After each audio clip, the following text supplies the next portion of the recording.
Les amis, bonjour, on se retrouve pour une vidéo un peu plus reposée, une vidéo à froid. On va revenir bien sûr sur la victoire en Copa del Rey de mon Barça hier soir sur la pelouse de la Cartuja à Séville, 3 buts à 2 lors de la prolongation face au Real Madrid. Il y a eu beaucoup de choses qui se sont dit, il y a eu des éléments que j'ai découverts, notamment les réactions de Rudiger, etc. que sur le direct je n'ai pas vu, je vous avoue, je pense que j'étais en train de célébrer, je sais pas où j'étais, en tout cas j'avais pas vu certaines réactions. Donc on va prendre ce temps pour revenir dessus à froid. On va faire une petite vidéo histoire de revenir, de parler un peu de ce Barça, de l'attitude, de ce qui se passe, de la possible fin de saison qui nous attend. Voilà, c'est vraiment une vidéo simple où je vais venir vers vous, on va un peu parler ensemble de ce Barça. Et voilà, j'espère que ça va vous plaire. Si c'est le cas, n'hésitez pas bien sûr à vous abonner, liker et mettez la cloche des notifications. Il va y avoir beaucoup de vidéos encore sur le Barça et sur le foot en général. Il y a bien sûr la Ligue des Champions qui reprend la semaine prochaine, ça n'arrête pas. Voilà, c'est magnifique. On est tout de suite parti donc pour la vidéo. Et juste avant quand même que cette analyse commence plutôt par rapport au Barça, j'ai comme envie de faire un petit apport, un petit crochet par l'attitude du Real Madrid sur l'ensemble du week-end. J'en ai pas beaucoup parlé. Alors j'ai parlé de l'arbitrage, mais globalement de l'attitude et de l'animosité que le Real Madrid a posé sur cette rencontre, c'est clairement scandaleux.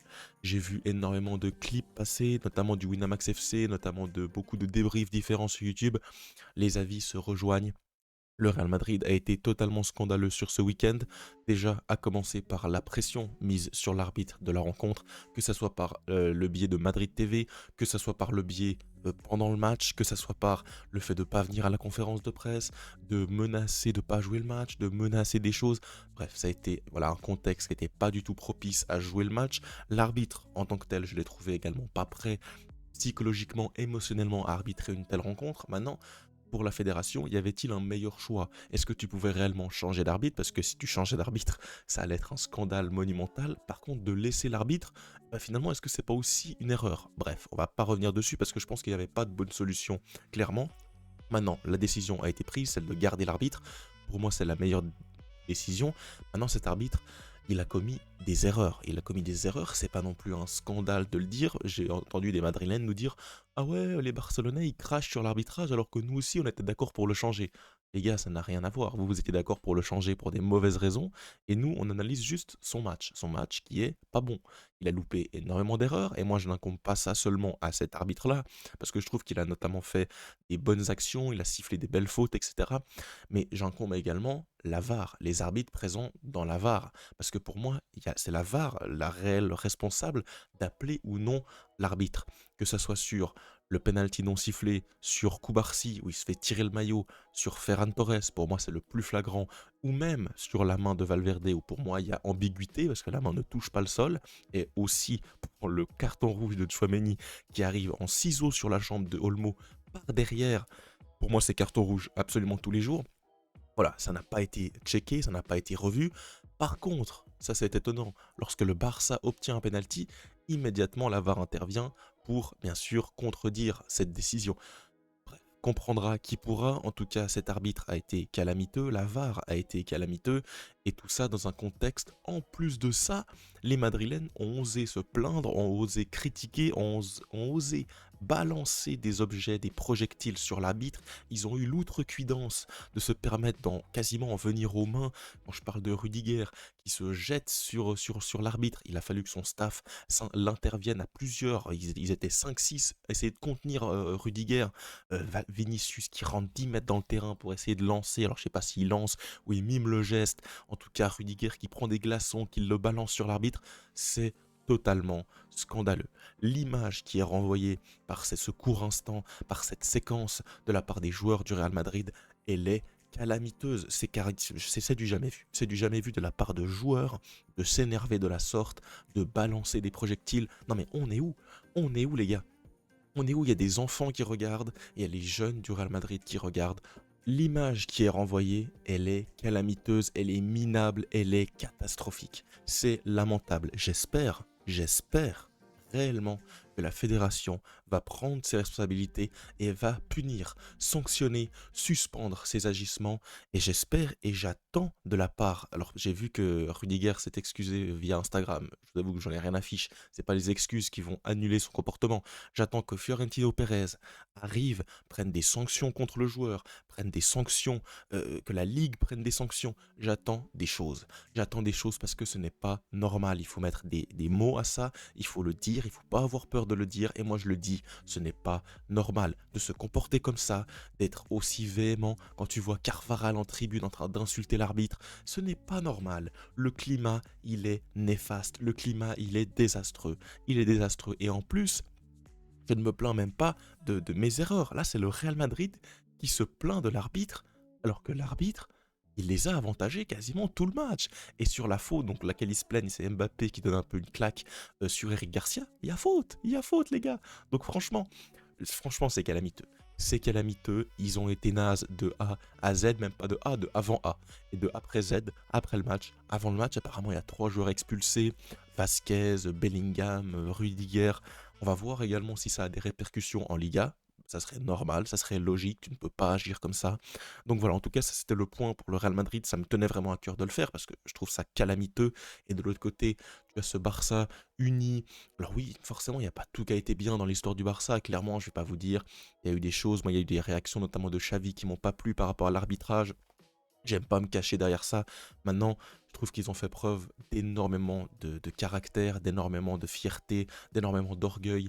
Après avoir subi ce qu'ils ont subi, d'être menés 2 buts à 1 dans cette finale, face à ce Real Madrid, face à cet arbitrage, face à cette atrocité de fautes, face à ces attentats parfois que Tchouaméni ont fait, que Rudiger ont fait, d'avoir eu la force mentale, sans des cadres, sans Robert Lewandowski devant, sans Rafinha, parce que Rafinha était un peu absent lors du match, sans Pedri, sans De Jong, sans Alejandro Balde, d'avoir été en capacité de retourner cette rencontre et d'aller remporter cette finale au bout du bout sur un pressing, sur une anticipation grandiose de Jules Koundé qui vient marquer ce but, c'est tout simplement l'image de ce Barça, l'image du travail, l'image de l'envie, l'image de la passion. C'est ça qu'est le Barça, c'est plus qu'un club, on le sait, et par rapport à ça, je trouve qu'on l'a encore démontré hier soir avec une victoire vraiment acquise au bout du bout.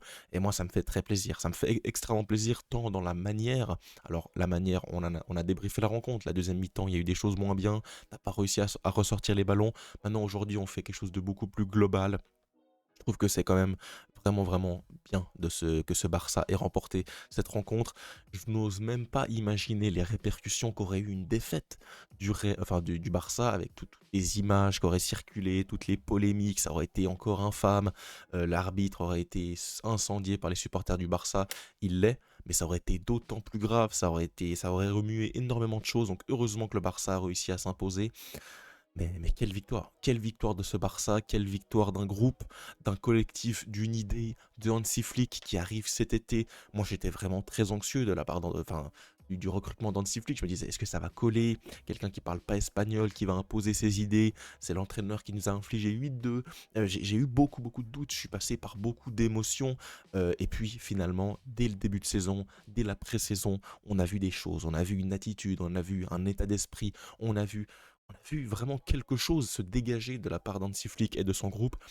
Et voilà, c'est monté en puissance. Il y a eu ce début de saison en fanfare, la victoire face au Bayern, le premier Classico, il y a eu ce coup de creux réellement où tu étais en difficulté fin novembre, début décembre, et puis tu as eu un nouveau départ, un nouveau souffle avec cette super coupe d'Espagne. Tu as surfé sur cette dynamique et là tu viens gagner la Copa del Rey et on va parler du calendrier bien sûr, je l'ai sous les yeux, on l'a juste ici, le calendrier, le prochain match. Le prochain match, dites-vous, le prochain match, c'est déjà mercredi. L'équipe n'a même pas le temps de célébrer, l'équipe n'a même pas le temps de se reposer. Tu dois repartir au charbon mercredi face à l'Inter dans un match encore plus important. Franchement, cette équipe, waouh, vraiment respect à cette équipe qui doit allier récupération, envie, erreur d'arbitrage, attitude scandaleuse de l'adversaire, ouais, blessure en plus de joueurs cadres. C'est franchement admirable. Je suis très fier de mon équipe. Il y a beaucoup de matchs qui vont arriver. Tu as des matchs très importants. L'Inter et t'auras encore un classico pour la Liga. Tu es en route pour le triplé. Est-ce que tu vas le faire? Je le souhaite bien sûr. Maintenant, waouh, les forces mentales, la force physique que tu dois dégager, que tu dois impliquer dans ce genre de match, 120 minutes à 100% d'intensité. Alors, je suis quand même content qu'il y ait des joueurs qui ont pu, entre guillemets, souffler, notamment Olmo qui est sorti à la 60e, Pedri qui est sorti avant les prolongations, De Jong également qui est sorti. Mais quand tu vois Rafinha, quand tu vois Lamine Yamal, quand tu vois Koubarsi, Inigo, waouh, les gars, ils vont être crevés, quoi. Donc vraiment, il va falloir qu'ils aillent chercher au-delà d'eux. Il va falloir qu'ils aillent chercher une force supplémentaire, une force quasiment mystique pour aller chercher ce triplé en fin de saison. Ça va être dingue. J'espère en tout cas que ce Barça va le faire. Je pense que j'ai été assez complet. Je voulais vraiment revenir plutôt sur le Real Madrid. Dire que des attitudes m'ont choqué. Au global, je trouve ça honteux, indigne, ce que le club est en train de couler depuis un an, depuis même ce scandale du Ballon d'Or. Ouais, peut-être le Real va me dire qu'il y a eu des choses derrière l'UEFA. En tout cas, l'image qui est renvoyée, elle est noire, elle est calamiteuse. Ouais, franchement, les gars, force aux supporters lucides du Real Madrid, parce que j'en ai vu des qui sont pas lucides. On dit que c'était la faute du commentateur, que c'était la faute de l'arbitre, que les 50-50 n'étaient pas sifflés. Non mais les gars, vraiment, ouvrez les yeux, tout le monde est unanime sur cette rencontre. Ouais, voilà. Je suis fier de mon équipe, on est parti pour le triplé. J'espère que ça va se faire. En tout cas, restez connectés, on va bien sûr en parler régulièrement. Régulièrement, on est sur un rythme de une vidéo par jour. Ça chauffe beaucoup.